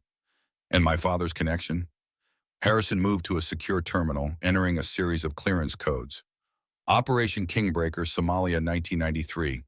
William Morgan led a 4-man team tasked with eliminating Volkov during an arms deal in Mogadishu. The intelligence was solid, the team was elite. Everything should have succeeded." The terminal displayed a classified file, William Morgan's final mission report, most of it heavily redacted even at Harrison's clearance level. What happened? Kate asked, steeling herself for the truth she had sought for decades. Harrison turned to face her fully. Volkov was more prepared than we anticipated. He had rigged explosives throughout the meeting site, connected to a dead man's switch. William had Volkov in his sights, clean shot, guaranteed kill, when he noticed the explosive setup. If Volkov died, everyone in the building would have been killed instantly, including the rest of William's team. Harrison's voice remained steady, but his eyes betrayed the weight of memory. Your father made a choice. Instead of taking the shot, he warned his team about the explosives. The transmission exposed his position. Volkov's security located him and opened fire. William was hit, but managed to provide covering fire while his team escaped. He died, ensuring their survival. Kate absorbed this, emotions warring beneath her controlled exterior. He chose his men over the mission. He chose immediate lives over potential future casualties, Harrison corrected. A human choice, an understandable choice, perhaps even an honorable one. His expression hardened. But it allowed Volkov to disappear for 25 years and ultimately led to this moment, where we nearly lost a major American city to nuclear fire. So this entire operation, Operation Kingfisher, was what? Revenge? Cleaning up old business? Finishing what your father started, Harrison replied, eliminating Volkov and securing the final missing nuclear device before it could be deployed. The stakes justified the means, including sacrificing a SEAL team. Harrison's jaw tightened almost imperceptibly. The SEAL mission served multiple purposes. It provided legitimate operational cover for positioning you on that ridge.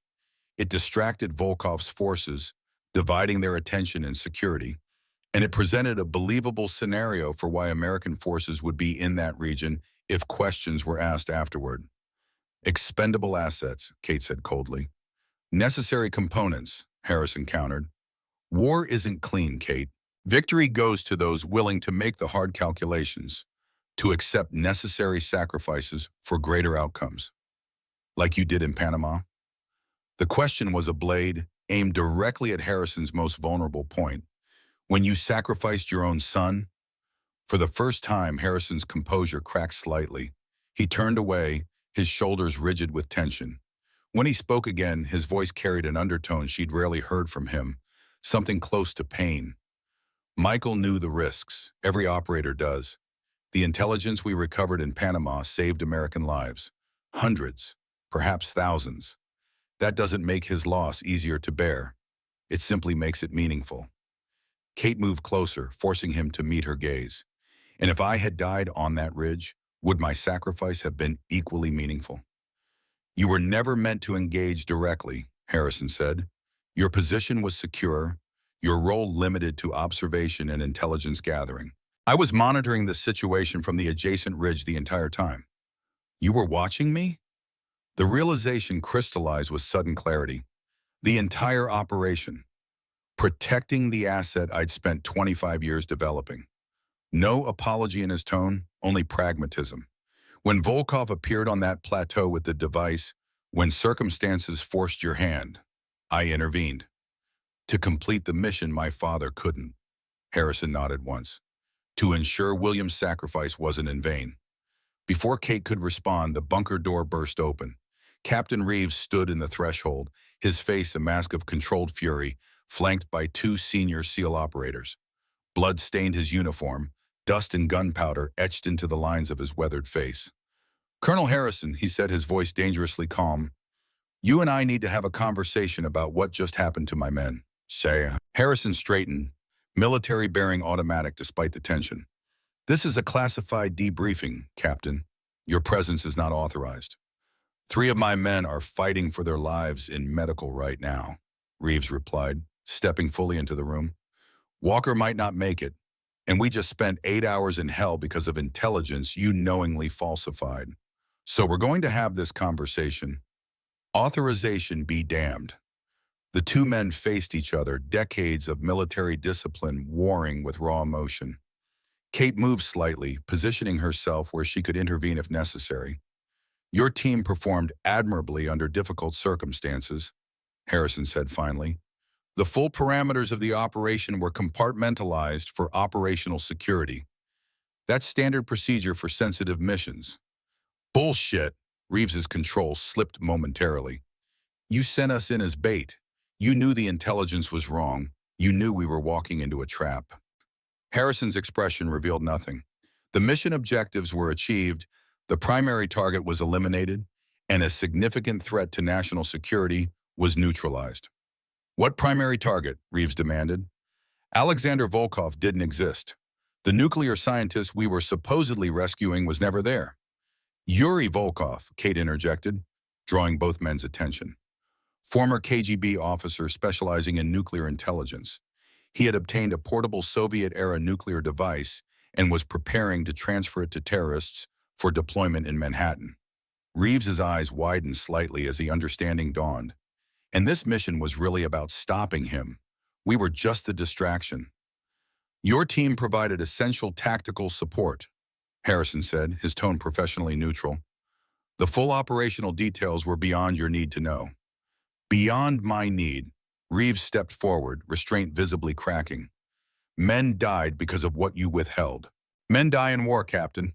Harrison didn't flinch. What matters is whether their sacrifice serves a purpose. Your team prevented a nuclear attack on American soil. I'd call that purpose enough. For a moment, it seemed Reeves might physically strike the older officer. Kate tensed, prepared to intervene.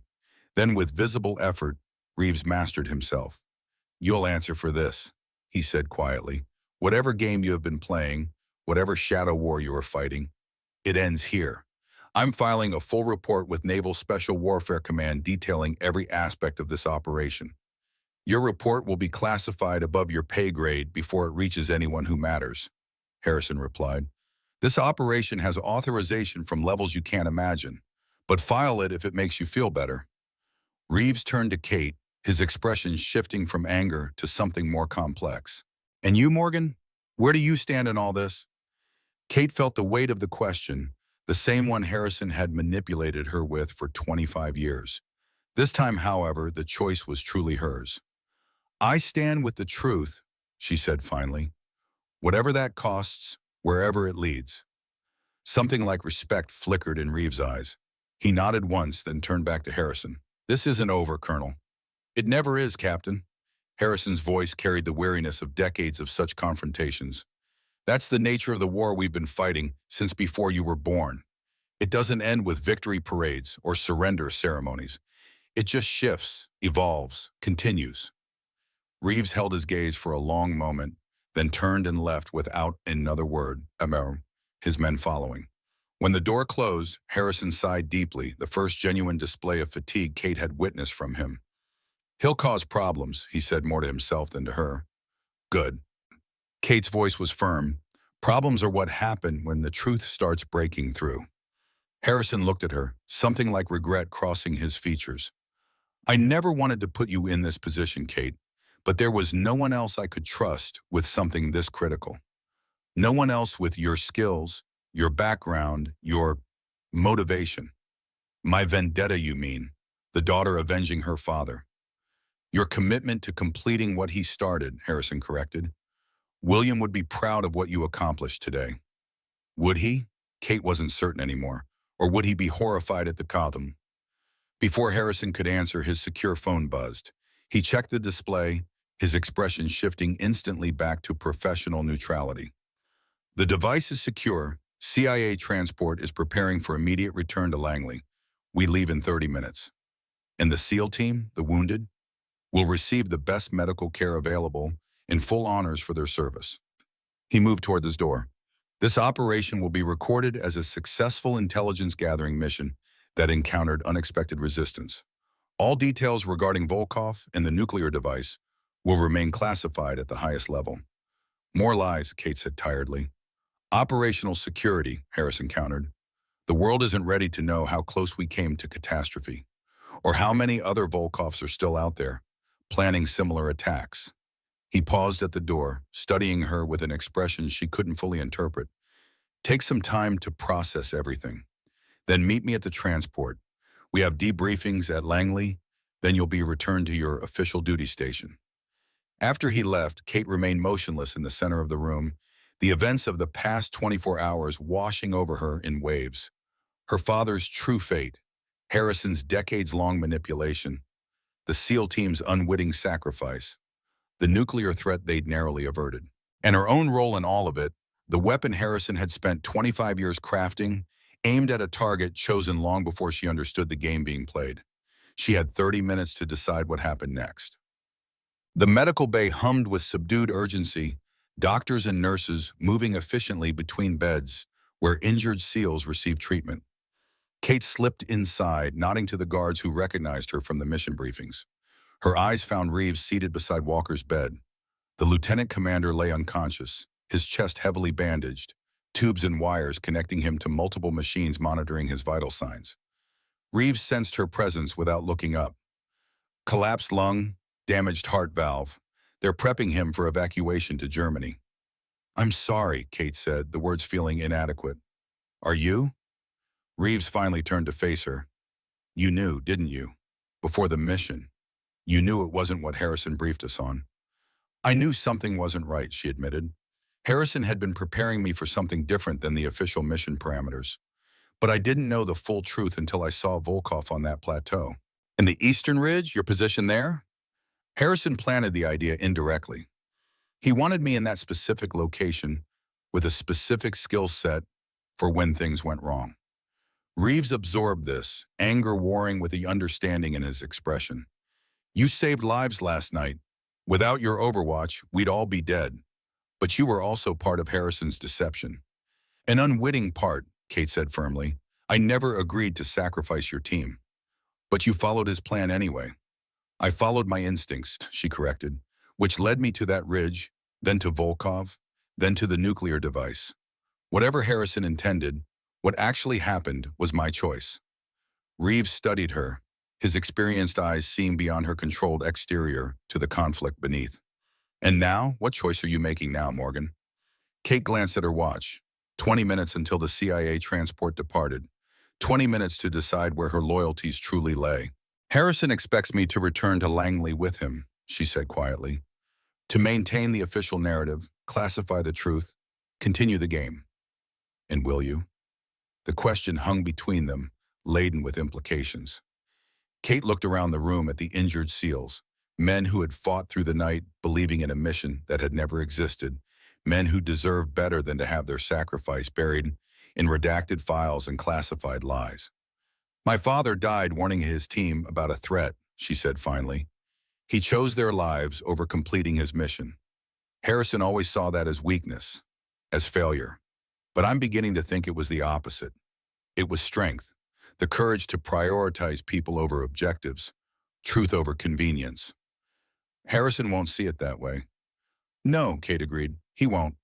She reached into her pocket, withdrawing a small digital storage device. "Before coming here, I accessed the secure terminal in the communications room.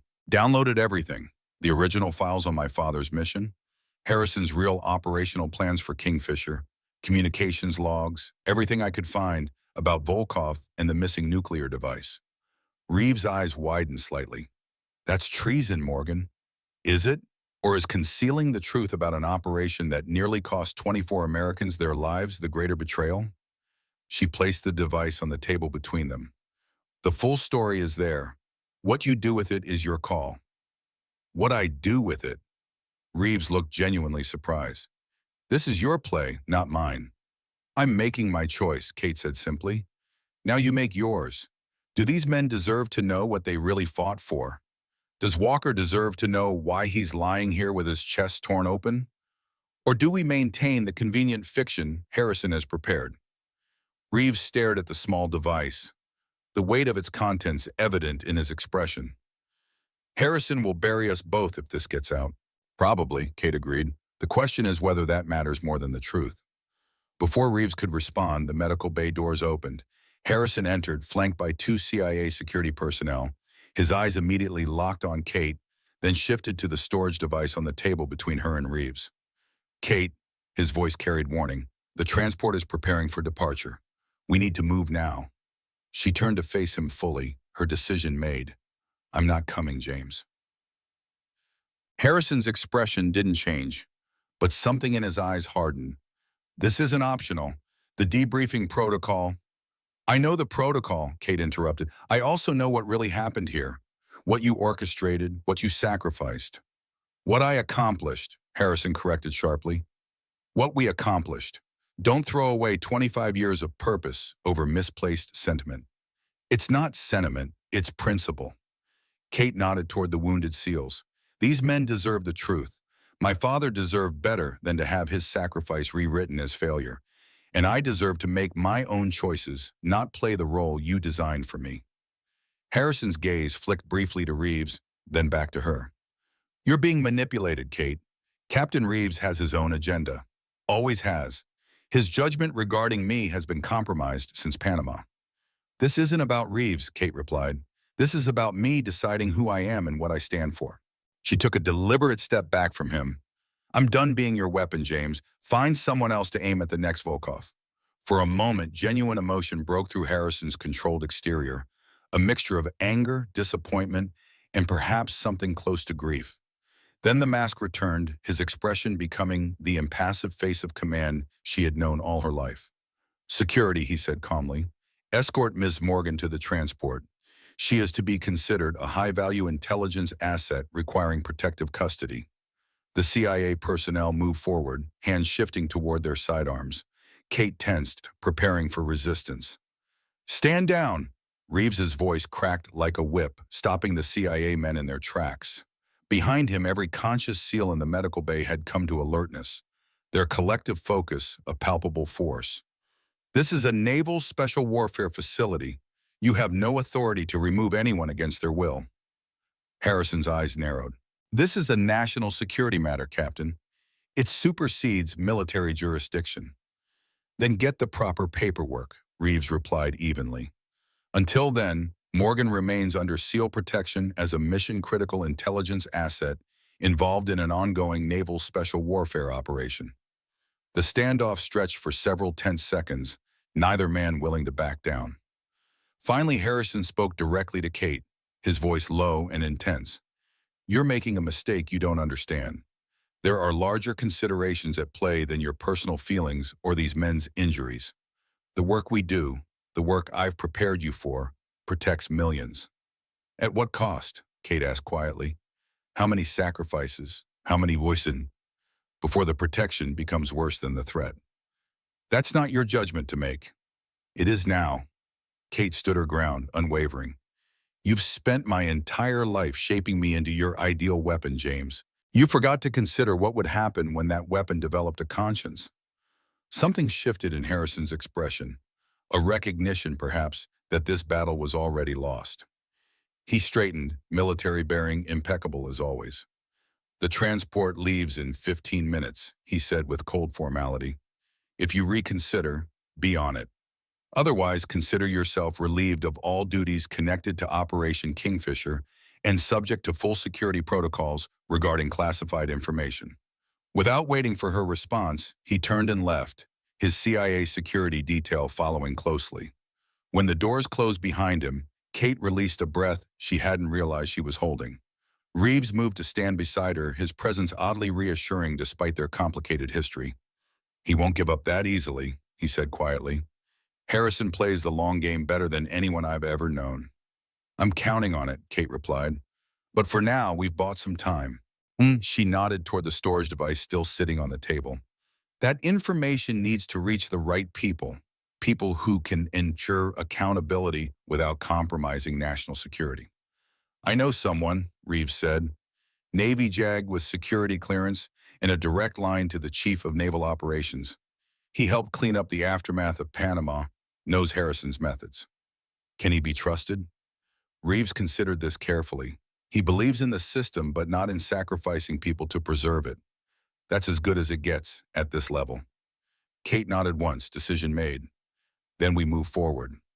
She glanced around the medical bay at the injured SEALs, men who had fought through hell without understanding why. They deserve that much. And you, Reeves asked, Harrison won't forget this. He'll come for you eventually. A grim smile touched Kate's lips. Let him come. I've learned from the best how to disappear, how to prepare, how to wait for the perfect moment to strike. Her eyes hardened with resolve. He spent 25 years training me to hunt monsters like Volkov. He forgot those same skills work against anyone who crosses the line. Reeves studied her with newfound respect. Your father would be proud, Morgan. I hope so, she replied softly. I really do. But 6 months later, Arlington National Cemetery lay hushed under autumn skies.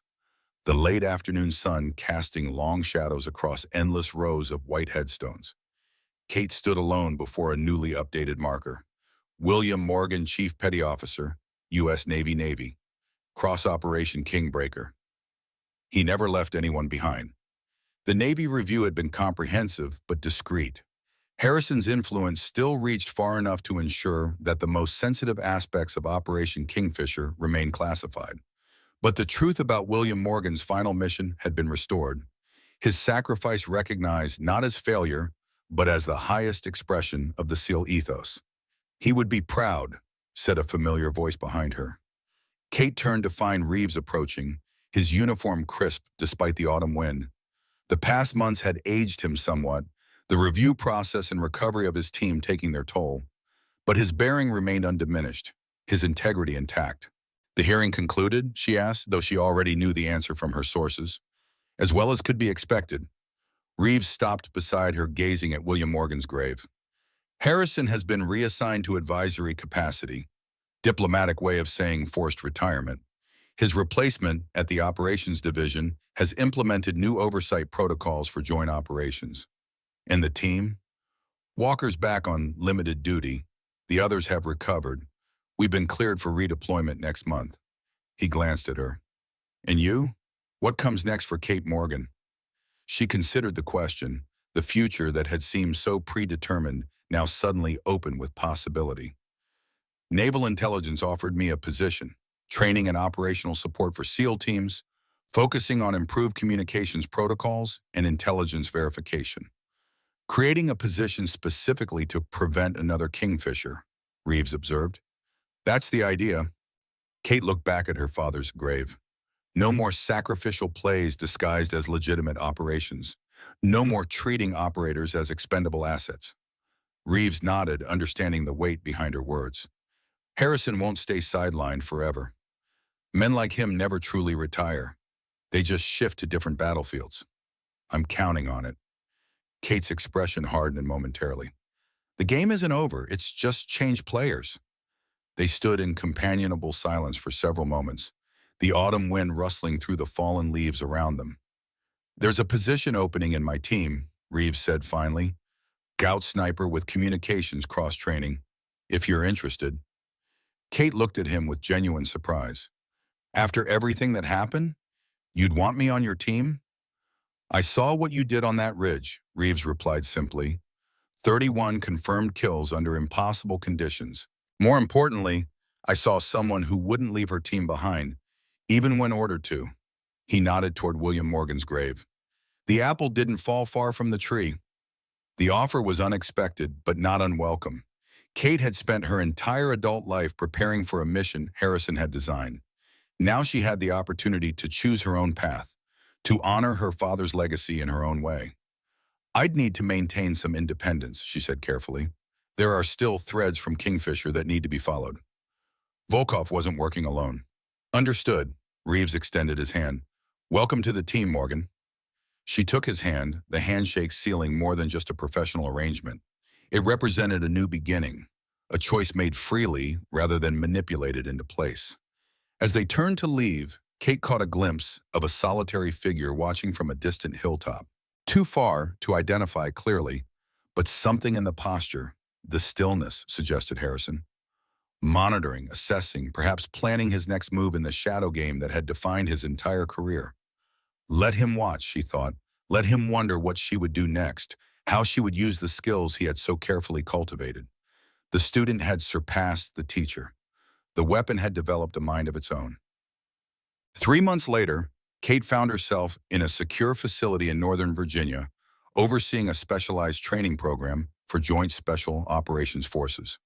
In the state-of-the-art shooting range deep underground, she moved between a mixed group of Navy SEALs, Army Delta operators, in CIA paramilitary officers as they completed a complex firing course. Precision matters more than strength, she instructed, adjusting one operator's stance slightly. Control your breathing. Find the space between heartbeats.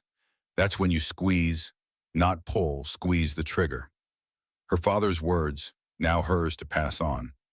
At the far end of the range, a door opened silently. Kate sensed the presence before seeing the visitor, a sixth sense developed through years of training and combat experience. She turned to find Reeves approaching, his expression suggesting this wasn't a routine visit. A moment of your time, Morgan? They moved to a soundproofed briefing alcove at the side of the range. Reeves secured the door before speaking, his voice low despite the privacy.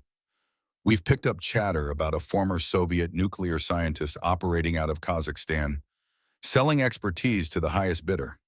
Kate's interest sharpened immediately. Connected to Volkov?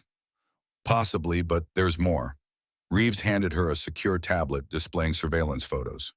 This was taken 3 days ago in Geneva, security camera at a private banking facility. The image showed an elderly man in an expensive suit, his face partially obscured but still recognizable to anyone who knew him well. Harrison. He's supposed to be retired, Kate said, studying the image carefully.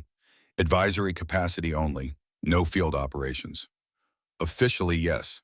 Reeves took back the tablet, wiping its memory with a security protocol.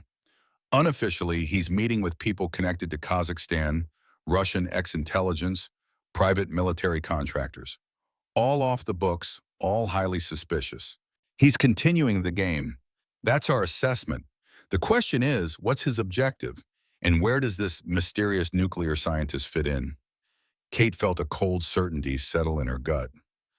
Harrison always plays several moves ahead. If he's involving himself with nuclear expertise and Russian connections, it's connected to unfinished business from the Cold War era. Exactly, Reeves met her gaze directly. Command has authorized a deep cover operation. Small team, maximum deniability, complete operational freedom. Off the books but with full backing if things go sideways. He paused. I recommended you to lead it. The implication was clear. Once again, Kate was being asked to hunt. But this time the target wasn't a stranger. It was the man who had shaped her entire life, for better or worse. When do we start? She asked simply. Immediately. Full briefing at Quantico tomorrow morning. We're calling it Operation Silent Sentinel. Kate nodded, the code name's significance not lost on her. The watcher in the shadows. The guardian no one sees until it's too late. One more thing, Reeves added. This arrived for you this morning. Through official channels, security cleared. He handed her a small package. Inside was a single item, her father's Navy SEAL trident, mounted on a simple wooden plaque. Beneath it, an inscription on a brass plate. To Kate Morgan, your father's daughter, the legacy continues. No signature was necessary. The message was clear enough. Harrison acknowledged her choice, respected her independence, perhaps even approved of the path she had chosen, even as he continued his own shadowy operations beyond official oversight. He's testing me, Kate said quietly, tracing her finger over her father's trident, seeing which way I'll jump. And which way will you? Reeves asked. Kate placed the plaque carefully back in its box. The only way I know how. With precision, with purpose, and with absolute commitment to the truth, whatever it costs, wherever it leads. As she said the words, she knew their full weight. Harrison had trained her to hunt monsters like Volkov, men who threatened innocent lives for ideology or profit. But what happens when the line between hunter and monster begins to blur? When does the pursuit of security become its own kind of threat? Her father had understood that line and chose not to cross it, even at the cost of his own life. Now it was her turn to make that choice, again and again, with each mission, with each decision. To be the guardian not just of American lives, but of the principles that made those lives worth protecting. Kate looked up, her eyes clear and determined. Harrison taught me how to hunt. Now we'll see if the student has surpassed the teacher. In the days ahead, she would prepare to face the man who had been mentor, manipulator, and surrogate father, a confrontation decades in the making. But unlike her father's final mission in Somalia, Kate would not face this challenge alone. She had a team now, people who understood both the threat and the cost of countering it. As she left the shooting range that evening, Kate felt a sense of clarity she had never known before. The Eastern Ridge had been just the beginning of her true journey, not as Harrison's weapon, but as her father's daughter. The silent sentinel watching from the shadows, ready to protect both the innocent and the truth itself. The real climb, the ascent to her own destiny, free from manipulation and deception, was only now truly underway. And Kate Morgan was ready. The end.